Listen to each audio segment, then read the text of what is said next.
대학 교수가 부친상을 당한 제자를 문상하는 과정에서 술에 취해 욕설하고 조무는 여성 제자를 껴안는 등 물의를 일으켰습니다. 이 사실을 알린 상주 학생에게 2차 가해가 돌아왔습니다. 연일 계속되는 폭염에 바닷수온도 크게 오르며 전남 양식어가에 비상이 걸렸습니다. 지난해와 비슷한 수온이 이어지고 산소 부족 물덩어리까지 관찰돼 대규모 피해가 우려됩니다. 김대중 전 대통령의 동교동 사저 매각에 지역민은 물론 수도권 시민들도 아쉬움을 나타내고 있습니다. 국고 지원이 해법으로 떠오르고 있습니다. 15회 광주 비엔날레 개막이 30일 앞으로 다가왔습니다. 막바지 개막 준비가 한창인 가운데 시민들과 소통을 위해 홍보관이 문을 열었습니다. 시청자 여러분 안녕하십니까? KBC 8시 뉴스 시작합니다. 광주의 한 대학 교수가 부친상을 당한 제자의 빈소를 찾아가 술에 취해 욕설을 하고 조문 여성 제자를 껴안기까지 하는 등 물의를 일으켰습니다. 상주였던 학생은 해당 교수의 행패를 온라인에 알렸지만 돌아온 건 게시물을 내리고 비밀을 지키라는 2차 가해뿐이었습니다. 신대희 기자가 보도합니다. 지난 5월 광주의 한 장례식장 빈소가 촬영된 CCTV 영상입니다. 한 남성이 분향소 앞에 있는 여성에게 다가가 강하게 껴안았고 해당 여성은 몸을 틀어 피했으나 소용이 없었습니다. 남성은 또 고인을 위한 씻김굿 과정에 춤을 추기도 했습니다. 이 남성은 광주의 한 대학 교수입니다. 제자의 부친상에 찾아가 술에 취한 채 문상객들에게 고성과 막말을 퍼부었고 조문 온 여학생들과 신체 접촉으로 물의를 빚었습니다. 가족들한테도 이제 막 소리치고 막 저를 위해서 조문 오신 분들이 그렇게 피해를 봤으니 저로서도 많이 좀 부끄럽고. 상주 학생은 2주 동안 소가리를 하다가 사회관계망 서비스의 교수의 추태를 폭로했고 그제서야 짧은 사과 문자를 받았습니다. 하지만 조교 등을 통해 게시글을 내리고 비밀을 지키라는 회유를 받으면서 하루 만에 게시글을 삭제했습니다. 이후 가해자인 교수에게 사과하라는 압박을 받고 근거 없는 소문에 시달리는 등 2차 피해로 고통을 겪었습니다. 저희 어머니가 가장 많이 피해를 엄청나게 보시고 그 피해 여학생도 막 피해를 보고 조교가 갑자기 연습하고 있던 저를 찾아와서 갑자기 막 이야기를 건네질 않나. 의사 선생님한테도 연락을 해서 글 좀 내게 좀 봐달라. 학교 측은 해당 교수를 직위해제하고 사건을 학생인권센터로 넘겼습니다. 해당 교수는 현재 조사가 진행 중인 사안이라면서 나중에 입장을 밝히겠다고 전해왔습니다. KBC 신대입니다. 전남 국립의대 설립에 대해 의견을 수렴하기 위한 공청회가 목포에서도 개최됐습니다. 목포 시민문화체육센터에서 개최된 공청회에서는 전남 국립의과대학과 종합병원은 의료 취약 지역에 설치돼야 하고 부지를 이미 확보한 곳이 돼야 빠르게 추진이 가능하다는 등의 다양한 의견이 제시됐습니다. 내일은 1차 공청회의 마지막 순서로 순천에서 열립니다. 전라남도는 전남 국립의대에 대한 설립 인가를 내년 2월에 신청해 2026년 3월 개교를 목표로 하고 있습니다. 전남대병원과 조선대병원이 의정 갈등 여파로 충원에 실패한 올해 하반기 전공의를 추가로 모집합니다. 전남대병원과 조선대병원은 각각 전공의 28명과 40명을 다시 모집하는 공고를 냈습니다. 두 대학병원은 이번 추가 모집에도 지원자가 많지 않을 것으로 보고 자국책 마련에 고심하고 있습니다. 연일 계속되는 폭염에 바다 수온도 크게 오르며 전남 양식어가에 비상이 걸렸습니다. 200억 원대의 피해가 발생했던 지난해와 비슷한 수온이 이어지고 있는 데다 산소 부족 물덩어리도 관찰되며 대규모 피해가 재발하지 않을까 우려되고 있습니다. 박성호 기자가 보도합니다. 수면 위에 띄워진 장치가 하얀 거품을 내며 쉼없이 돌아가기 시작합니다. 조금이라도 고수온 피해를 막아볼까 양식장에 액화산소를 공급하는 겁니다. 현재 한평만, 등량만, 여자만 등 전남의 주요 양식해역 4곳에 고수온 경보가 일주일 넘게 이어지고 있습니다. 고흥에서 양식어류 25만 마리가 집단 폐사했다는 소식에 양식어가들의 불안감도 커지고 있습니다. 1도 오른데 고기는 엄청난 데미지 답니다. 사람 체감에 따지면 엄청난 온도배달합니다. 고기가 1도. 근데 24도씨가 넘어가면 고기가 틀려요. 노는 것이. 최근 3년간 고수온으로 인한 전남의 어패류 피해액은 400억 원에 달했습니다. 특히 올해 수오는 200억 원대의 피해가 발생했던 지난해와 비슷한 흐름을 보이고 있는 중입니다. 여기에 여수 가망만 등 남해안을 중심으로 산소 부족 물덩어리까지 발생해 이중고를 겪고 있습니다. 해양수산부가 여수를 찾아 긴급 현장 점검에 나서는 등 피해 최소화를 위한 대책 마련에 나섰습니다. 지금 고소원 비상대책반을 구성해서 지금 매일 단위로 이제 전국 각지 이제 고소원 상황이라든가 또 이제 피해 접수 현황들 지금 살펴보고 있고요. 광복절 이후까지도 35도 안팎의 폭염이 계속될 것으로 예보된 가운데 펄펄 끓는 바다를 바라보는 어민들의 속도 까맣게 타들어가고 있습니다. KBC 박성호입니다. 계속된 폭염으로 전남에서 폐사한 가축이 10만 마리를 넘어섰습니다. 전남도에 따르면 이번 폭염으로 어제까지 닭 9만여 마리 등 가축 10만 2천여 마리가 폐사해 13억여 원의 재산 피해가 발생했습니다.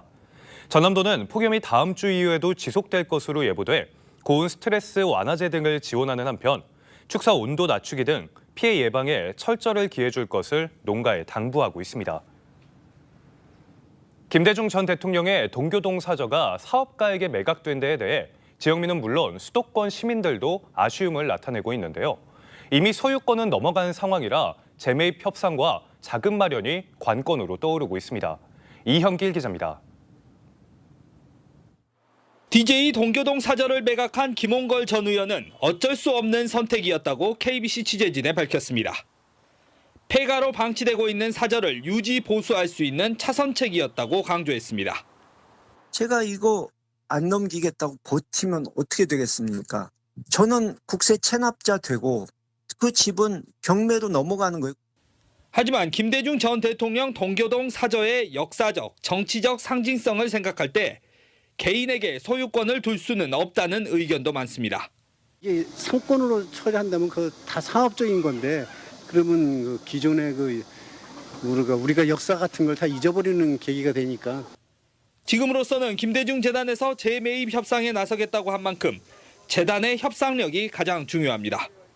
재매입 비용과 향후 운영 재원 마련에 문제가 남는데 정치권에서는 전직 대통령 예우에 관한 법을 근거로 국가 지원을 이끌 수 있다는 의견이 나옵니다.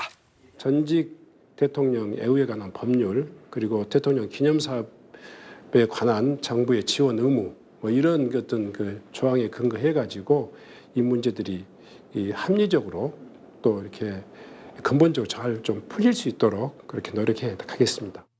실제 관련법을 토대로 서울 마포구의 박정희 대통령 기념관과 동작구 김영삼 기념도서관, 종로구 노무현 시민센터 등 건립에 국고가 지원됐습니다. 대한민국 민주화의 산실과 같은 이곳 동교동 사저가 다시 공적 영역으로 돌아오기 위해서는 정치권과 정부, 재단 등의 노력이 절실한 상황입니다. KBC 이영길입니다. 김대중 전 대통령의 동교동 사저를 국가문화재로 지정해야 한다는 지역 정치권의 목소리가 이어지고 있습니다. 전남도의회는 입장문을 통해 김 전 대통령의 사저는 민주화와 인권을 상징하는 역사적인 장소라며 이를 국가에서 매입해 문화재로 지정해 줄 것을 촉구했습니다. 더불어민주당 목포시 지역위원회도 동교동 사저를 이승만, 박정희, 최규하 전 대통령의 사저처럼 국가 등록 문화재로 지정해 역사적인 공간으로 보존해 줄 것을 정부에 호소했습니다. 김대중 전 대통령의 동교동 사저 매각 논란이 이어지고 있는 가운데 신안 하이도 생가가 전남도 문화유산으로 지정됐습니다. 전라남도는 김대중 대통령이 어린 시절을 보내 역사인물 유적으로서의 가치와 섬지역 전통민가의 특성을 잘 갖추고 있는 하이도 생가를 도 문화유산으로 지정했습니다. 전남도는 이와 함께 장흥대원사 소장, 불교 전적 등 모두 7건을 문화유산으로 지정했습니다. 제15회 광주 비엔날레 개막이 30일 앞으로 다가왔습니다. 막바지 준비가 순조롭게 진행 중인 가운데 오늘부터는 홍보관이 문을 열고 시민들에게 본격적으로 행사를 알리기 시작했습니다. 신민지 기자입니다. 비엔날레 전시 내용을 담은 패널이 벽을 가득 채우고 맞은편에는 방문객들이 직접 색칠할 수 있는 체험 코너가 마련됐습니다. 몽유도원도를 모티브로 한 그림에 파스텔 색감을 더하는 체험은 아이와 어른 모두의 예술적 상상력을 자극합니다. 한 달 앞으로 다가온 광주 비엔날레를 알리는 홍보관이 생동감 넘치는 현장 속에서 모습을 드러냈습니다. 해외에 있는 작품들이 배로 또는 비행기로 전부 다 지금 운송 진행 중에 있고 일부 작품은 도착해 있고 그래서 8월 중순까지는 대부분 다 도착이 될 것입니다. 판소리 모두의 울림을 테마로 진행되는 이번 광주 비엔날레는 전 세계 30개국 72명의 작가가 참여해 동시대 다양한 화두를 다룹니다. 특히 비엔날레 전시관에서는 포화한 행성 지구를 주제로 한 현대미술 작품들이 선보여지고 양림동 일대에서는 일상 속에서 예술과 삶의 공존을 탐구하는 전시가 진행될 예정입니다. So 1 month is the last moment for all this. So it's a very tense, very dense moment, which actually is irreplaceable. It's this exact moment where an exhibition turns good or turns bad, like a movie. 아세안 7개국과 유럽, 아메리카, 아프리카 등 다양한 국가와 기관이 참여하는 역대 최대 규모의 파빌리온 전시도 올해 비엔날레의 또 다른 주요 볼거리로 기대를 모으고 있습니다. 광주 비엔날레는 다음 달 6일 개막식을 갖고 7일부터 66일간의 대장정에 돌입합니다. KBC 신민지입니다. 조인철 국회의원이 과거에 직무와 연관 있는 기업의 비상장 주식을 사들인 의혹을 들여다본 경찰이 혐의가 없다고 판단했습니다. 광주경찰청 반부패 경제범죄수사대는 부시장 재직 시절 인공지능 업무 협약 관련 기업의 비상장 주식 21억 원 상당을 가족 명의로 매입한 조 의원을 입건 전 조사했으나 혐의가 없다고 결론 내렸습니다. 경찰은 조 의원이 주식을 매입한 시점은 이해충돌방지법 제정 이전이라 소급 적용할 수 없고 비상장 주식 가격이 오르지 않아 부패방지법 위반 혐의로도 처벌할 수 없다고 판단했습니다. 술에 취해 행인을 폭행하고 음주 교통사고를 낸 전남경찰청 소속 경찰관들이 강등과 감봉 징계를 받았습니다. 전남경찰청은 지난 6월 면허 취소 수치인 음주 상태로 지하차도 난간을 들이받은 한평경찰서 파출소장인 A 경감에게 강등 징계를 했다고 오늘 밝혔습니다. 또 술에 취한 상태로 시민을 폭행한 기동대 소속 B 경사에게는 감봉 1개월 처분을 내렸습니다. 전라남도가 제2중앙경찰학교 유치전에 뛰어들었습니다. 전남자치경찰위원회와 전남연구원은 경찰청이 공모에 나선 5,000명 규모의 제2중앙경찰학교 설립 대상지를 유치하기 위한 전담팀을 구성해 활동에 들어갔습니다. 경찰청은 9월과 10월 중 부지 심사를 거쳐 11월 최종 설립 대상지를 발표할 예정입니다. 전국 대부분의 광역지자체가 제2중앙경찰학교 유치전에 뛰어든 가운데 전남에서만 10개 시군이 유치를 희망하고 있습니다. 목포 사막도 5성급 호텔 건립 사업이 민간 사업자의 불복으로 법정에서 시비가 가려지게 됐습니다. 목포시에 따르면 사막도 평화누리 유원지 조성 사업을 추진한 특수 목적법인 대형 DLMPFV가 최근 목포시에 사업 해지 처분을 취소해달라는 행정소송을 제기했습니다. 목포시는 지난 4월 기자회견을 열고 사업자가 협약 이행 보증을 위한 법정 담보를 제공하지 않았고 사업 수행 능력을 뒷받침할 증빙 자료조차 제시하지 못했다며 사업 협약 해지 통보를 발표했습니다.